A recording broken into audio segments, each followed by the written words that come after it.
Tonight, Rockline welcomes back Keith Emerson, Greg Lake, and Carl Palmer.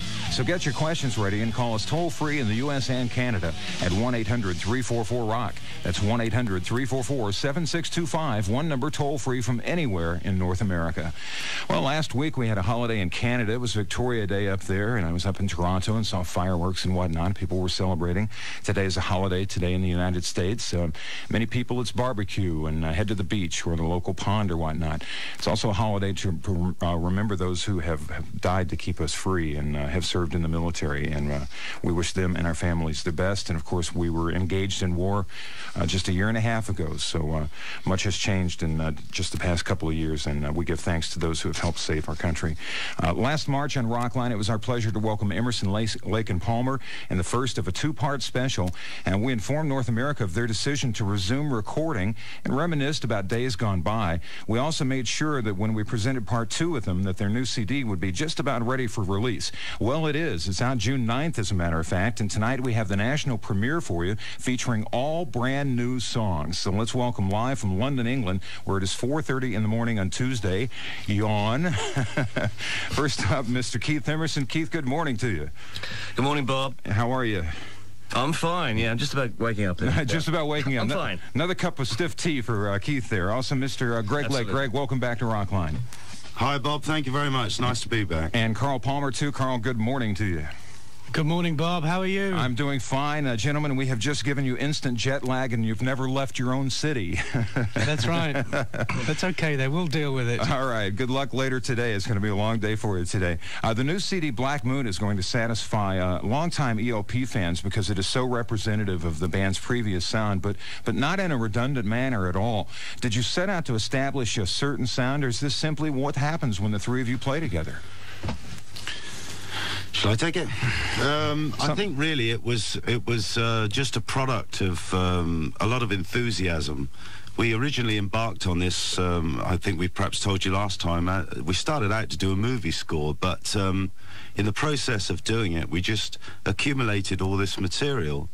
And it was really not until we really got, I suppose, halfway through the record that we actually started to be conscious of making the album. So in a way it was just a natural process of the enthusiasm, and I suppose the rediscovery of the original chemistry of ELP. It certainly sounds different from some of the other projects that happened over the past few years. There's a certain chemistry when you three play together, and that is very evident on this new CD. Most of our listeners have heard the title cut, Black Moon, and we're going to begin with that tonight. The three of you wrote it. Greg, you wrote the lyrics to that. Where did they come about? I heard part of that came from the Gulf War situation a year and a half ago. Yeah, that's right. I was watching the, I mean, Keith had written this music, and I was watching the television on during the Gulf War, and I just couldn't believe this whole business of setting light to this desert. I mean, it seems the most incredible thing to actually be able to burn a desert. And I saw this huge billowing black smoke covering up the sun, and it looked exactly like a sort of black moon hanging in the sky. And I wrote this line: "We never learn, even deserts burn, and all politicians lie. They won't do nothing till we reach high noon, black moon." And so that was the whole thing, and the whole idea capsulized from that, really. The video is absolutely amazing. The landscape is stark, it's austere and surrealistic. Where was this filmed? Where was that shot? That was in the, this is Carl, Bob. That was in the northern part of Italy, over on the coast. I think it was the east coast, a town called Carrara. And it was basically a marble quarry that we had the privilege of using over a weekend, which was a holiday in Italy, which made it all possible. And we were there for roughly 2 days shooting. And one of the interesting things about the video shoot, we managed to obtain this kind of a mini helicopter that carries a small camera. It's the kind they use in various sort of car commercials and things like that. And we had that for a couple of days too, and that's where we get all those aerial view sort of shots from. It actually comes into view at certain points, too, which I found to be interesting. And I was also told that in this marble quarry that Michelangelo actually dug up some of the marble for the statues that he made out of this quarry. Apparently so. It was a long way back. At least that's the story anyway, huh? That's right. Let's play the song right now. This is Black Moon, Emerson, Lake and Palmer on ROCKLINE on the Global Satellite Network.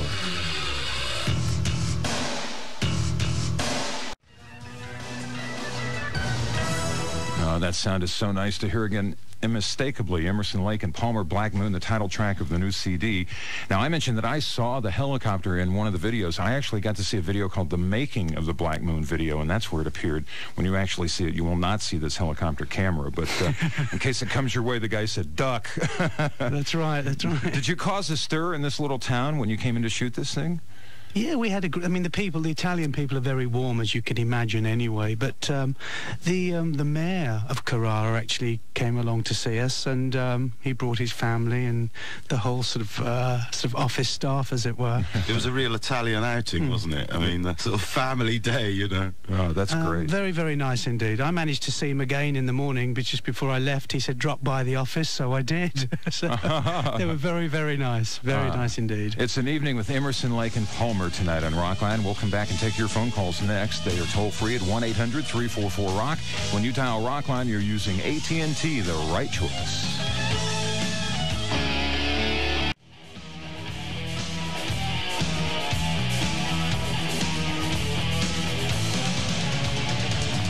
Welcome back to ROCKLINE live from Hollywood and London. Our guests are Emerson, Lake and Palmer, and for each caller who gets on the air tonight, we've got a copy of Black Moon, the brand new CD from ELP that will be released in record stores across North America on June 9th. It is released in Germany right now. Some people have imports of that, but it's released in the States and I believe Canada as well on June 9th.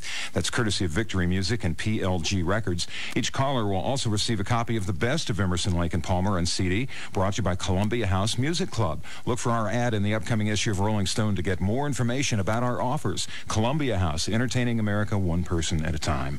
That includes Russ in Moreno Valley in Southern California, a listener of 95.5 KLOS. Russ, you get to start the show tonight. Yeah, hello, Bob. First of all, it's glad to have you back. We missed you. Hey, thank you. It's great to be here. Keith, Greg, Carl, it's wonderful to have you back. Hello to all of you. Hi. Hello, man. How you doing? Hey, wait a minute. I got a great and you got a wonderful. What's going on here? Hey, I've been waiting 14 years for these guys to get together. I have two quick questions tonight. Rumor has it that Emerson, Lake and Palmer has a home video coming out soon. I'd like to know what's going to be on the video. A home video. What we've got actually taking place, this is Carl speaking, we're putting together a kind of documentary, archive footage, up-to-date sort of performance. Obviously, you know, once we get out on tour, we will film X amount. And I would say that's probably a year away, I would have thought, you know, 6 months away, depending on how much progress we made. There's an awful lot of it together right now.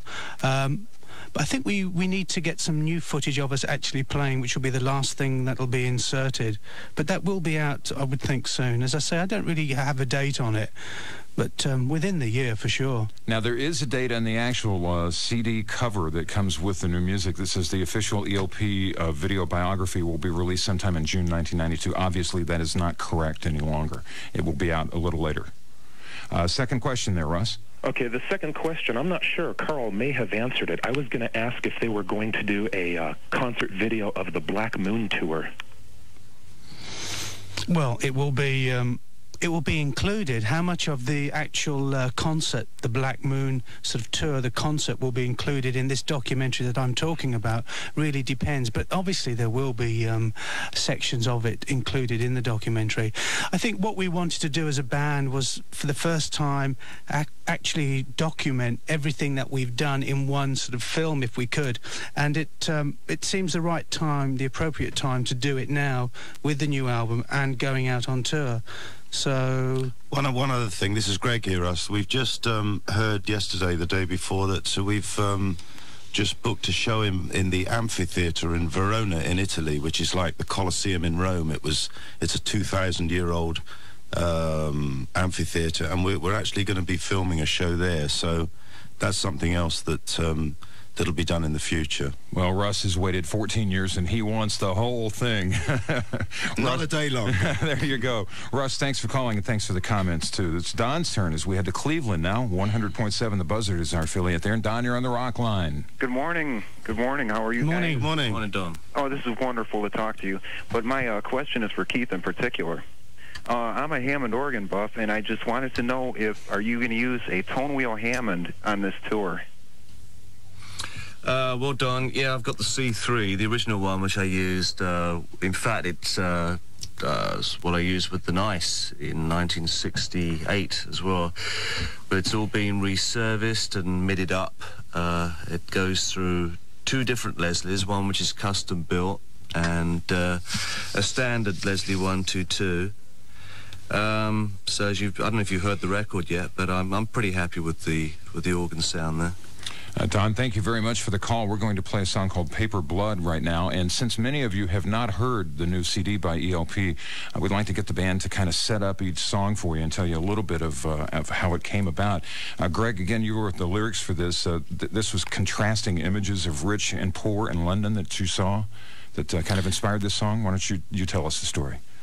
Well, a simple story. I was actually driving along in my car one day, and I pulled up at the traffic lights, and on the right-hand side of me, a chauffeur-driven car pulled up with a dog sitting in the front seat.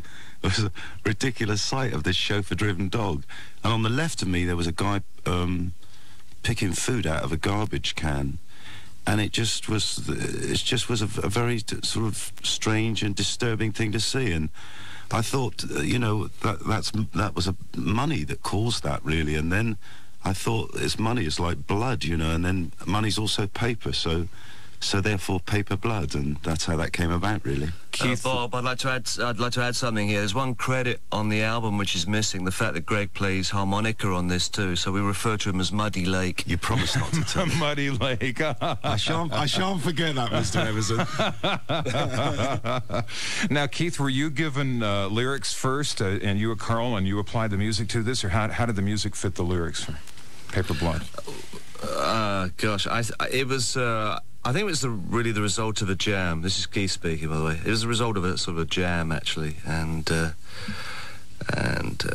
we made a recording of it, and Greg took it home, and next thing I realised that Greg had the lyrics to it. It was pretty instantaneous, actually. I think it's the way the best things always work, you know, when they're that instant. I mean, a lot of things on this album were like that, where they came about very quickly, you know. I think actually Paper Blood, Carl had got this rhythm pattern going, and then we sort of played over it. And it's hard to tell sometimes. The ideas develop so quickly. It's a job to actually remember who did what at what time. But a very quick song to come about. Well, let's listen to it right now. Paper Blood, new from Emerson, Lake and Palmer, from the new CD Black Moon on ROCKLINE and the Global Satellite Network.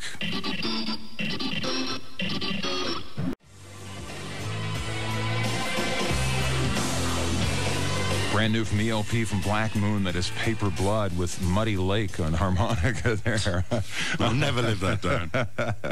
It's public knowledge now. Let's head to Larksville, Pennsylvania. We have Tim on the line, eagerly waiting his turn. He's listening to Rock 107 WEZX in Scranton. Tim, you're on the show. Good morning, Keith, Greg, and Carl. How you doing? Hi, Tim. Hi, Tim. Hey, I got a quick question here. I read back in 1987 that you had commissioned H.R. Geiger to do a reunion album cover, and whatever happened to that album cover, because I know it appears in the book Biomechanics. Right. Yes, 87. We did commission Geiger to do it, but I forget what happened, actually. Geiger's very sort of set in one particular style, as you probably realise. He's just done all the scenario for Alien 3, and I think we wanted something a little bit different than what we'd had on Brain Salad Surgery. And but as far as I can remember, he was into lips at that particular time, and we weren't really into lips. We've gone through our lip period. We've gone through our lip period, yeah. It was good, but I think we had to sort of reject it at the end. Tim, thank you very much. This is part 2 of our special with Emerson, Lake and Palmer. Part 1 was last March.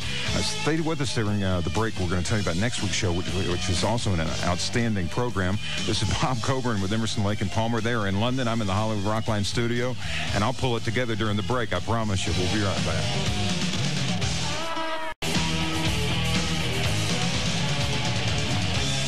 Hi, this is Chris DeGarmo of Queensryche, and you're listening to ROCKLINE live on the Global Satellite Network. Now back to your host, Bob Coburn. Thank you, Chris. And Queensryche will be among some of the guests joining us on ROCKLINE next week as we salute the Seattle rock scene. Also joining us, Ann and Nancy Wilson of Heart, Chris from Nirvana, and members of Alice in Chains. And that should be a good one, as is tonight. We are with Emerson, Lake and Palmer.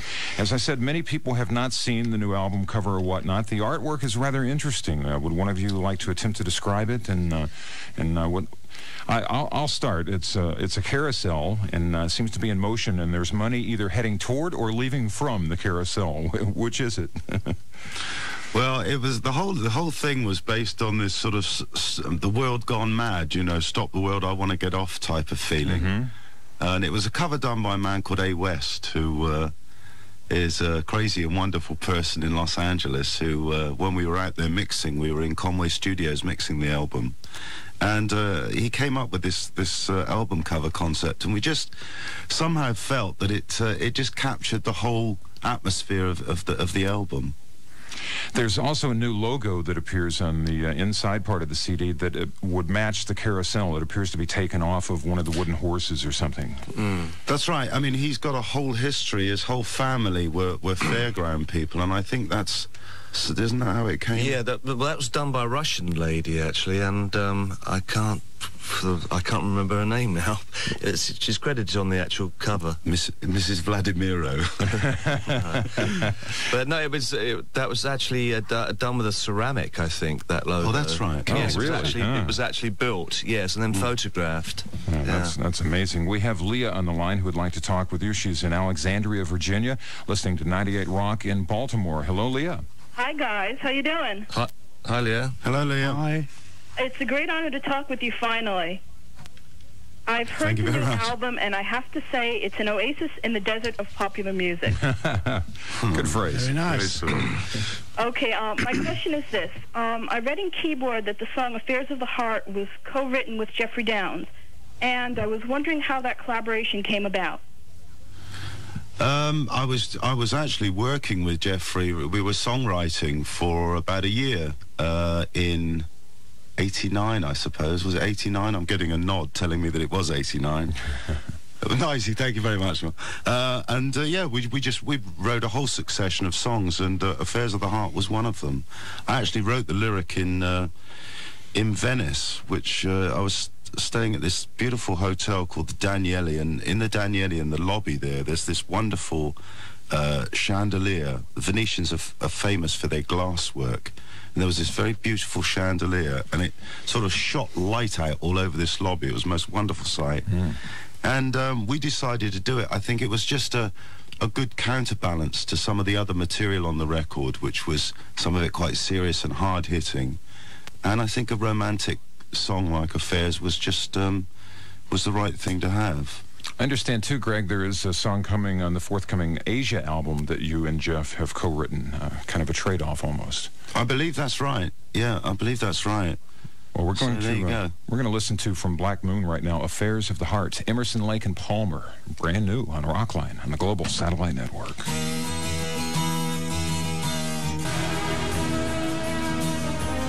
Beautiful. Affairs of the Heart. Emerson, Lake and Palmer from Black Moon on ROCKLINE. A couple of concert dates. The show kicks off in Philadelphia on the 24th of July. Then Wantagh, Jones Beach on the 25th. Into Homedale, New Jersey on the 26th. Columbia, Maryland at Merriweather Post on the 28th. You'll find ELP in the Great Woods area on the 29th. Also, the last day of July in Stanhope at the Waterloo Village, and then into Syracuse at the Empire Center on August 1st. Albany at the Palace Theater on the 2nd, and Hartford, Connecticut on the 4th of August. And that's just a couple of dates. The tour is extensive, to say the least. We have Ray on the line in Norfolk, Virginia right now. He's a listener of 98.7 WNOR. Ray, you are on. Hey, good morning, guys. Hi, Ray. Hey, good morning. I have a question for Greg, a two-part question. Do you consider yourself primarily as a guitarist or a bass player, or for that matter, primarily a vocalist? And also, what instruments do you plan to bring on tour with you this year? Well, the answer to the first part is I don't know anymore. I've sort of lost track of it all. I started off as a guitar player, you know, and I still play acoustic, and I love the guitar. But most of my playing is done on the bass guitar, really. Harmonica. And harmonica. Thank you for reminding me. I almost forgot, Keith. Thanks very much. But yes, that's the story on the guitars. But really, I suppose what I like to think of myself as is a singer and lyricist. But I love playing all the guitars, and I've got a whole battery of them to take on tour. You know, some very interesting ones. I've just started working with this MIDI bass, which is very interesting because I can fire all kinds of things off it. And that was about... What was the second question? What was the... So I've forgotten the second part now. You should be bringing on tour this year. Oh, what we bring on tour? That was what it was. Yeah, no, just... I mean, too many to mention. A lot of nice acoustics. I just love acoustic guitars. And as I said, the MIDI bass, which is interesting. And other than that, I've got a whole selection of just very nice bass guitars. If you do come to one of the shows, you know, just give us a shout backstage and I'll show them to you. Oh, well, there you go, Ray. Michael, it's your turn. He's in Long Island listening to 92.3 K-Rock in New York. Michael, you're on the Rock Line. Yes, good morning, ELP. How are you doing? Hi, Michael. Hi, I guess you won't mind since I'm calling you in England to say hello, Henderson, Snake, and Charmer. Yeah. I was just wanted to say New York is very excited about seeing you. Going to be seeing you at Jones Beach in the tour in July. And good. My question is, I wanted to know if, basically directed to Keith, will any of the music be published of Black Moon, or possibly more desirable, the Carnival 9 suite, because I'm a very big keyboard player. Yeah, I hope so, Michael. I would hope also that a lot of the back catalogue of ELPs is reissued. I think Warner Brothers did 3 books. Tarkus was one of them. There was also ELP Anthology, which had pirates in it and pieces like that. And there was also an Emerson, Lake and Palmer one, which had things like Take a Pebble and other pieces. And yes, I don't see why we shouldn't be releasing some of the music from Black Moon also. So look for it, Michael. It may be coming out, so hit the music stores there. And thank you for your call, and good luck with your playing. We have Dave waiting in St. Peters, Missouri. KC95 in St. Louis, our longtime affiliate. Dave, you are on. Thank you. Hello, guys. How you doing? Hi, Dave. Hi, Dave. Question regarding California Jam, Ontario Speedway, California, back in 1974. What... Is there going to be a video of that released? Because the only time I saw it was when it was on ABC at that time, and there was no VCRs back then. This is Carl speaking, Dave. I don't think there's going to be a video of that particular concert, but we are putting together a documentary which will involve some clips taken from that concert, apart from other archive footage and some present-day sort of in-concert of the Black Moon tour. So I think that's what there is to look forward to in the future as far as new video footage of Emerson, Lake and Palmer. Is there anything that stands out about that performance in your minds, other than the fact that it was a long time ago and there were hundreds of thousands of people there? That was a famous concert for the flying piano, wasn't it? That's right. That's right. That was that era, wasn't it? Yes. Yes, he took off that night. Dave, thanks for the call. Let's talk with Glenn. He's in San Jose, California, listener of 97.3 KRQR in San Francisco. We welcome Glenn to the program. Hi. Hello. I have a question for Keith. I met you and Carl when you were in Campbell back in 1988, and you guys took a fancy to my Black Dino. Do you remember that? Absolutely. I remember your Black Dino. At the time, Keith... I think you gave me a bottle of wine, Glenn. How about that for a memory? How about that for a memory? But I should tell everyone that you did not drink it. That's absolutely right. You were working. What the hell did you do with it? Maybe you could get it right next time. So I wanted to ask Keith, though, you had mentioned to me that you were going to, you played a song called Creole Dance at the time, and you said you were going to be putting that on your next album. And I was just curious why it didn't make it. Wow, I don't know. Yeah, I've done several recordings of it, actually, but it hasn't been released yet. I don't know, maybe sometime in the future I might do a piano solo album or play it with the guys here. I don't know. Glenn, there you go. You'd like me to release it? yeah, apparently he does. Yeah, there you go. Okay. Actually, Glenn, we could get him to run one off just for you. Now, when he says he showed you his Dino, I assume his Dino Ferrari. Is that the case? Yes, he did. Yes. Yes. I wondered what he was talking about. Yeah, I showed him my Dino. Yeah. Let's get our Dinos out here. Well, people who drive Dinos should be handing out free bottles of wine. Thank you very much, Glenn, for the call. A couple more concert dates quickly here. On the 5th of August in Quebec at Lagora, also Montreal on the 7th, Rochester, New York on the 8th of August, then into Toronto on the 9th, Cleveland, Ohio the 11th, Detroit the 12th of August, and Cincinnati on the 13th. We're going to play the song Changing States right now. Any story anyone can provide us about this song? Can fill us in on? Yes, that started out about 2 years ago. I was in California and I wrote this piece and did a version of it there, and Greg and Carl heard that version and liked it, and we got together and sort of extended it a bit more. It was called Frontiers then, actually. And, I don't know if you go to the story of that, really, but no. It's now called Changing States, yes. And runs about 6 minutes worth. And here it is for you on ROCKLINE. Absolutely. Right.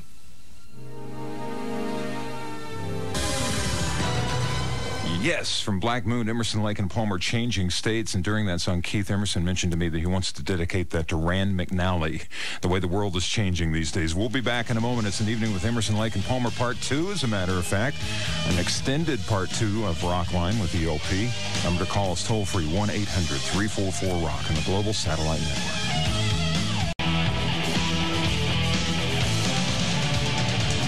Thanks for coming back. It's an Evening with Emerson, Lake and Palmer on ROCKLINE on the Global Satellite Network. Ed is on the line in Parsonsburg, Maryland, and he's listening to The Beach, 93.5 WZBH in Ocean Beach, Maryland. And Ed, you're on the show.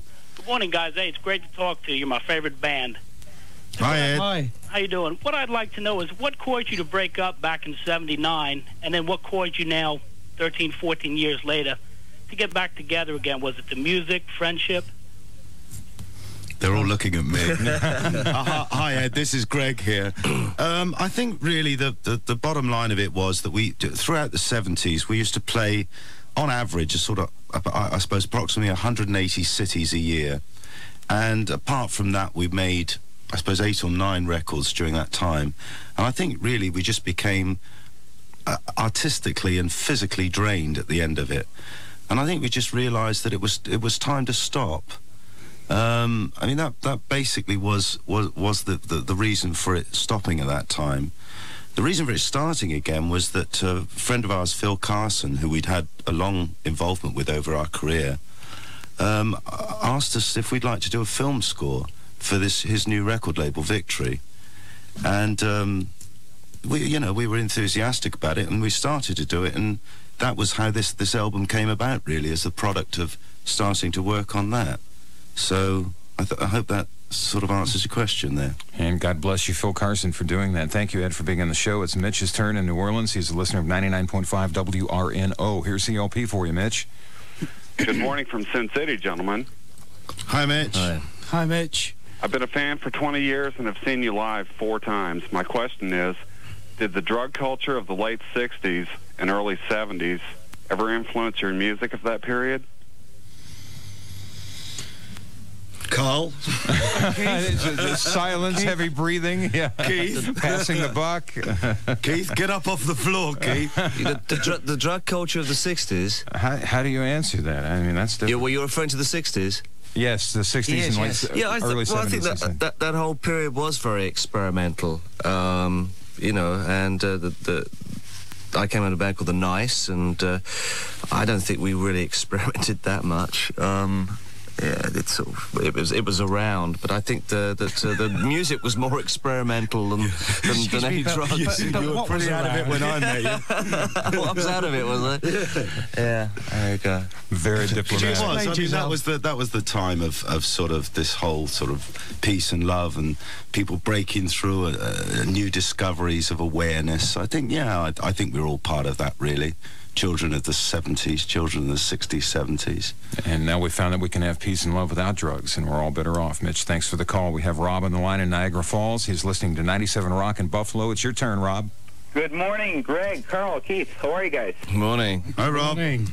Hey, looking forward to the 9th of August when the Black Moon will loom over Toronto. My question is, with regards to the B-side of the new single, Black Moon, I understand that it's a track called Blade of Steel, and it will not appear on the album. Are there any other tracks? A Blade of Grass. I'm sorry? It's called Blade of Grass. Blade of Grass, my apologies. Are there any other tracks that were left over, and can we expect for them to release?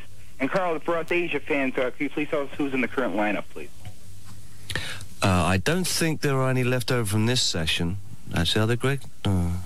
No, I don't know. I think there's bits and pieces. There's certainly music that we didn't tackle. Yeah. Funnily enough, I was playing a cassette yesterday and I found a whole load of stuff that you'd written that we never actually got round to play. Really? Yeah, I'll play it to you. You'll be very interested to hear it. Would I? What was it, Carl? Did you want to say? Oh, yes. Aisha, were you talking about? Yes, he was. I think it's Jeff Downs, Steve Howe. There's a new drummer there called Trevor Thornton. I believe I pronounced that right. And there's another guitar player playing along with Steve Howe called Vinny. His surname I'm not sure of. But I believe they're going on tour in the next 10 days in Japan. Rob, there you are. Thank you for being on the show. And John Payne on bass singing in place of John Wetton. Ah, there you go. So Thank you so much, Mel. There's the lineup for you there. We're going to play Burning Bridges, which was not written by a band member. It was written by the gentleman who produced the album.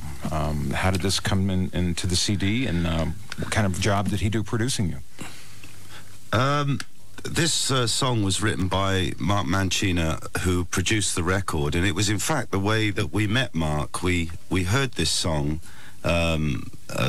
from Mark, and all of us instantly liked it and liked the way that Mark worked. And when we met him, he was really he understood the music of ELP, and he was a fantastic producer. He really did an amazing job on this record. And despite, I mean, I've been involved really in the production mainly throughout the group's history, and I never really thought I could ever be totally happy with someone else being in that position. But I have to say that at the end of this record, we all really felt that he was fantastic. Not only did we get a fantastic producer, but we also got a friend out of it, and we also got a fantastic song. He wrote Burning Bridges, and we were really happy to be able to play it for him. What nice things to say. Let's listen to the song right now, Burning Bridges, Emerson, Lake and Palmer on ROCKLINE.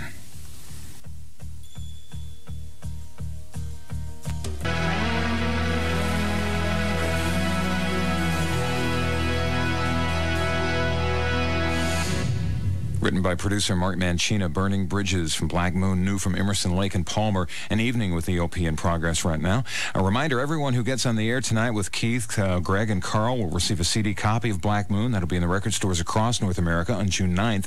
The Black Moon CDs are courtesy of Victory Music and PLG Records. ROCKLINE will also include the best of Emerson, Lake and Palmer on CD, brought to you by Columbia House Music Club. Look for our ad in the upcoming issue of Rolling Stone to get more information about our offers. Columbia House, entertaining America, one person at a time.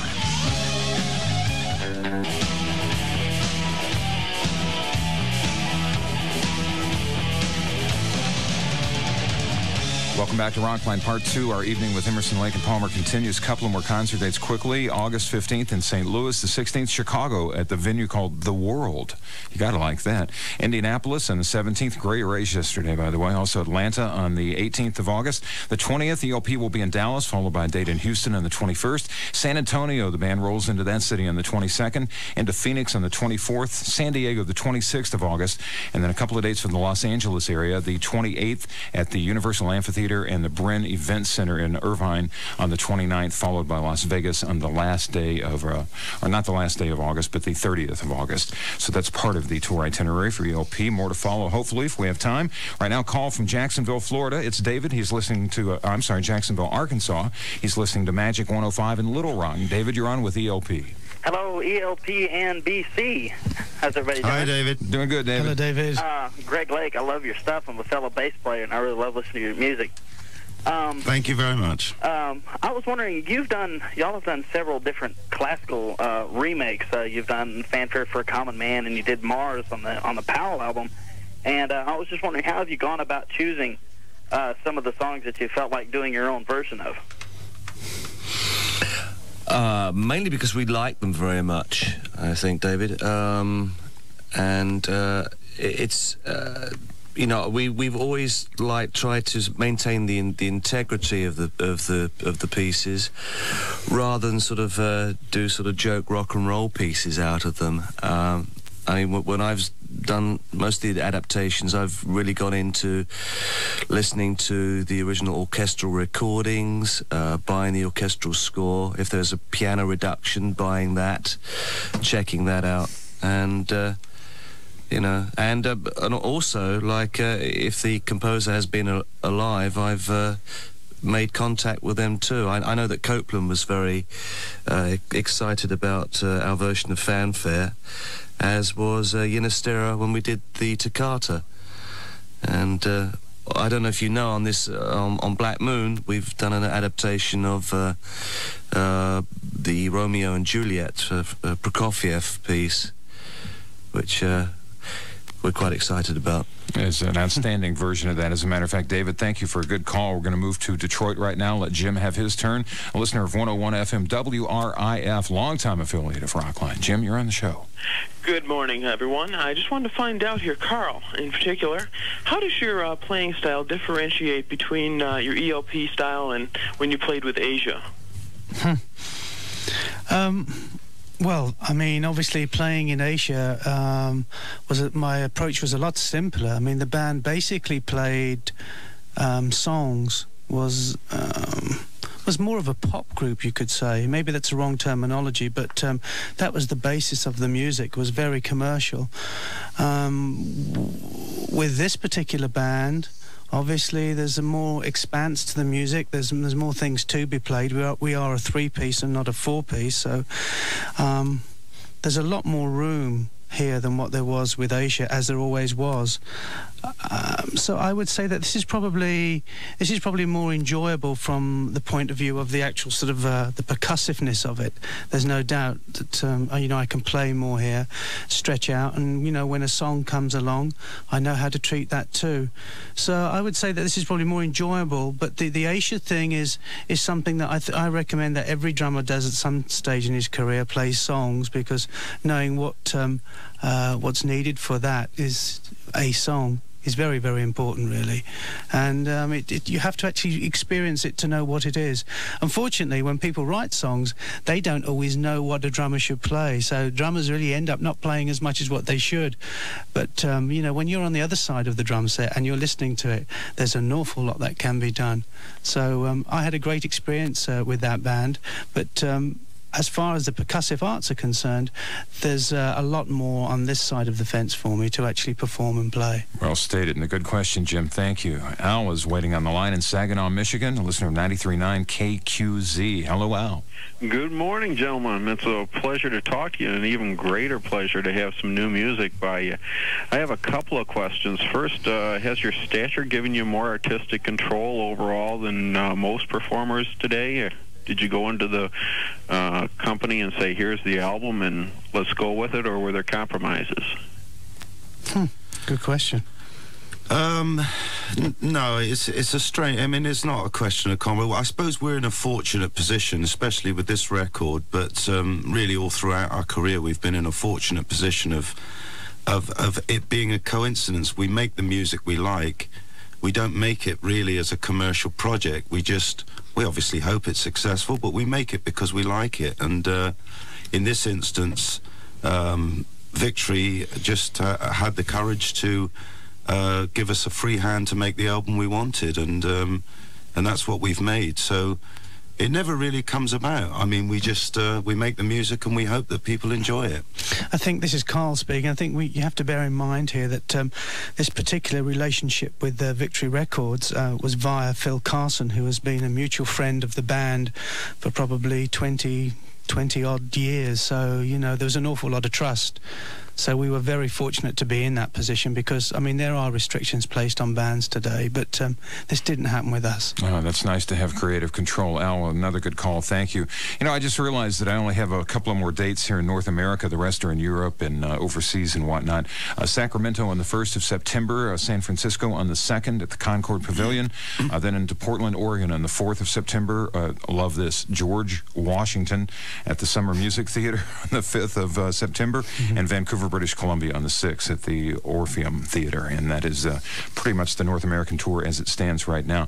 I think one of my favorites on the new CD, Black Moon, you wrote solo, Greg. It's the song that wraps up the album, Footprints in the Snow. What can you tell us about this?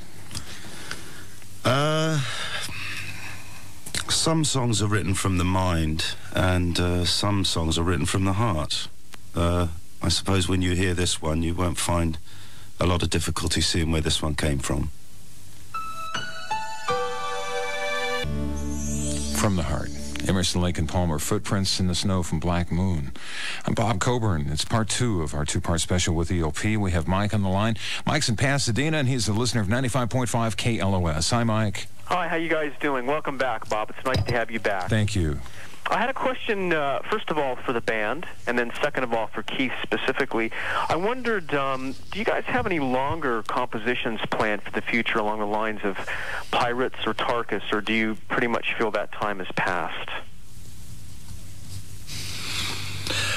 Well, I mean, concept albums are a thing of the 70s. When we started this album, we thought in that general direction, but I think concept albums only work if there's a relationship between all the pieces.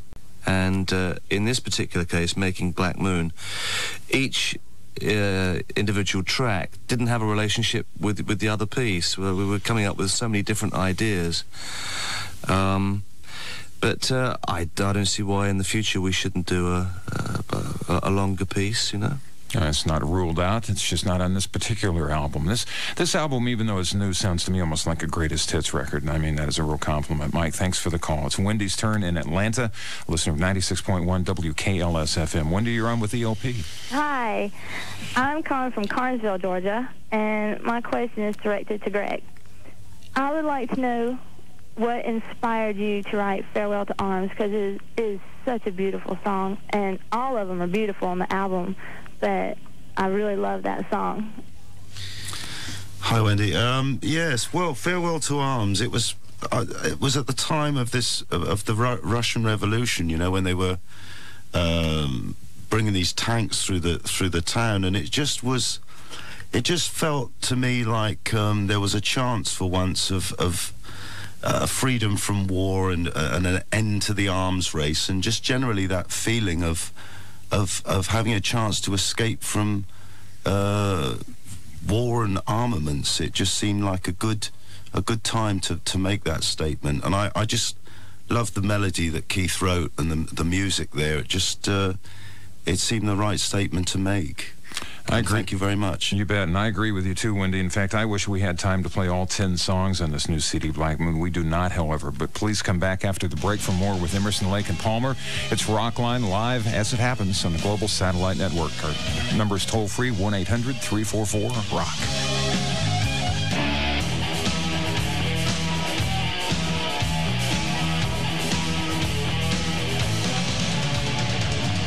We are back. Thanks for coming back with us. We have Carl on the line in Fairfield, Connecticut right now, a listener of 106 HCN in Hartford. It's early in the morning there in Connecticut. The sun is already up in London, where our guests are. Carl, what's on your mind? Good morning, everyone. Good morning. Morning, Carl. Hi. I'm going to be coming to a whole slew of your shows, particularly Jones Beach, Hartford, Philadelphia, pretty much the eastern seaboard. And I'm particularly interested to know if you're going to be playing any of the orchestral music, especially Pirates. Yeah, I think we are. We're playing Pirates. I think we're actually, Carl, we're playing... This is Carl speaking. Do you spell it with a C or a K? With a C. Oh, good man. We're playing stuff from all of the albums, actually. I think we're up to about a couple of hours at the moment. And Pirates we will play complete. Great. And there'll be sections from Tarkas, Welcome Back, Pictures. So, yes, I think you can look forward to quite an interesting evening of music. And how much of the new material are we going to hear?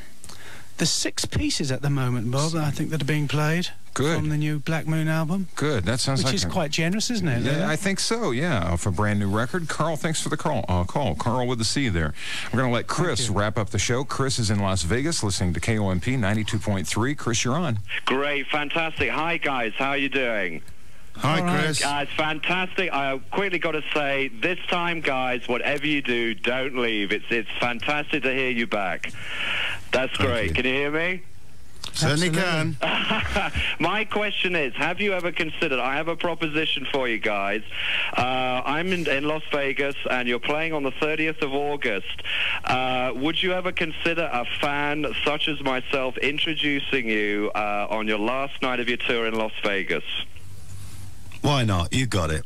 Oh, Greg. That is fantastic. Are you guys serious? Don't get carried away. It's got to be passed by the committee. Don't get carried away. It's Carl speaking. Touch base with us when we're in Las Vegas. I would love to do this.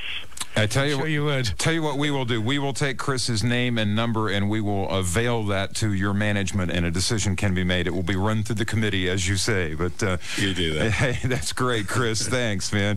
What a wonderful way to take a shot, you know? Yeah, hey, take a chance. He saw his chance, and he took it there. Next week, Rockline salutes the Seattle rock scene from the studios of KISW with our guest Ann and Nancy Wilson of Heart, Queensryche, Nirvana, Alice in Chains.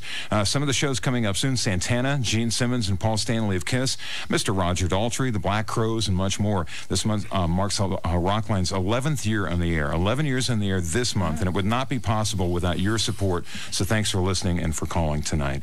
Special thanks go to Phil Carson, Sandra Jelfs, and Lisa Zambrano of Victory Music, to Stuart Young, Steve Barnett, and Nick Sizer of Part Rock Management.